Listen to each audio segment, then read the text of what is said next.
Why can't I translate some English words anymore?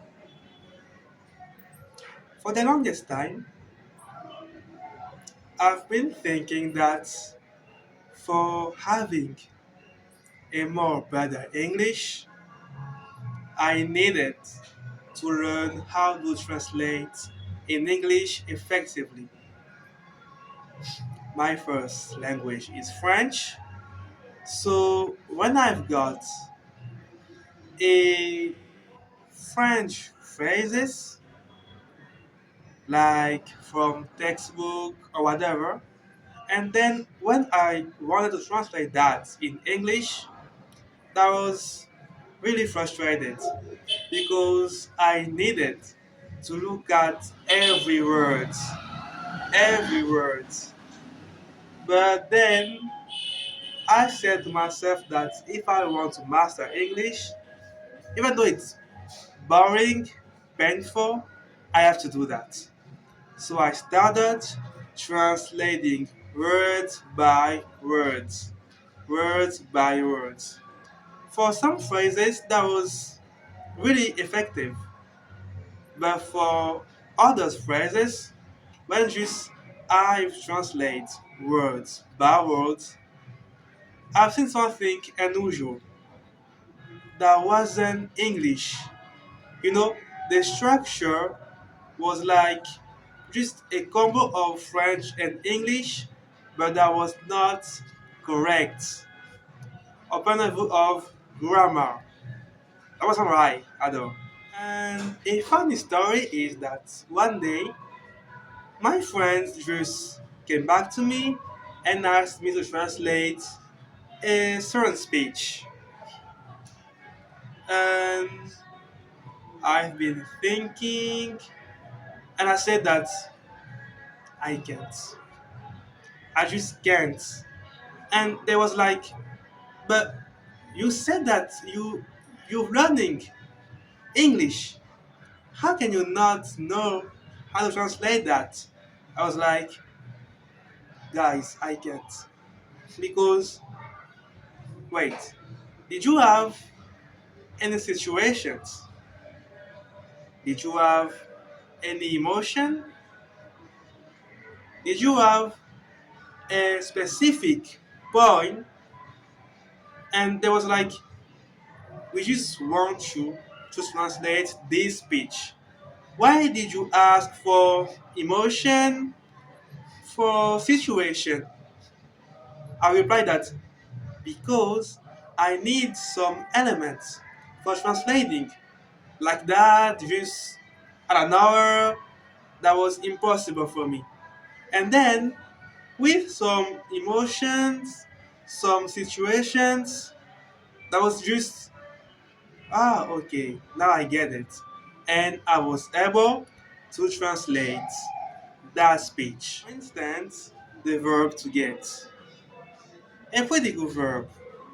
I like that because during my first English lessons, when just on YouTube, I've seen a teacher who tried to explain the verb to get. I was like, oh, okay, that's a good start. But then, just that verb completely blew my mind. I cannot forget that verb because it has different meanings. And I was like, so people who are learning English, advanced people, I mean, and also native speakers, know exactly how to employ the verb to get. Wow, that's crazy because that is not like that in French. In French, we have specific words for specific situations. The like to get can mean different things. That was crazy. So damn crazy, I cannot forget. And just by learning that, I've got that for learning specific verb, specific noun, just words in English, if I just put the French system into English, that will not work. So, with emotions, with situations, with some clues about how this word is employed, I can now enumerate that effectively. That was really a good experience. And now I think that I've adopted a pretty new way of learning English. And I come up with a realization.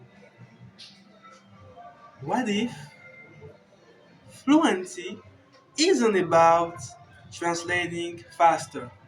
Because I've always thinking that for us non-native people who are learning a language, I was thinking that maybe in our heads we we need to develop a skill translating faster.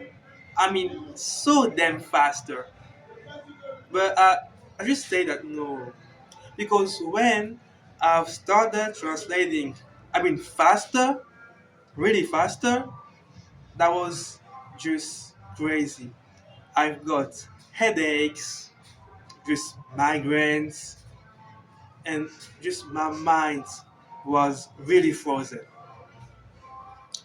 And by trying every single day, I got sick of it. I said, no, I can't continue that way just by translating faster and faster. No, I will not continue like that. And then I switched my mind. What if fluency is understanding without translating? Now, understanding what? Understanding what? That was my question. So, just by trying and over and over, I started learning English by context because a context gives you so many informations. So my realization is that learning English with context is so damn helpful. That translating like I did for weeks by translating faster. That's not a competition, and at the end, you get sick. So I started learning English through context. That was my journey. Until now, I still need context to trying to figure out some words. Thanks for watching.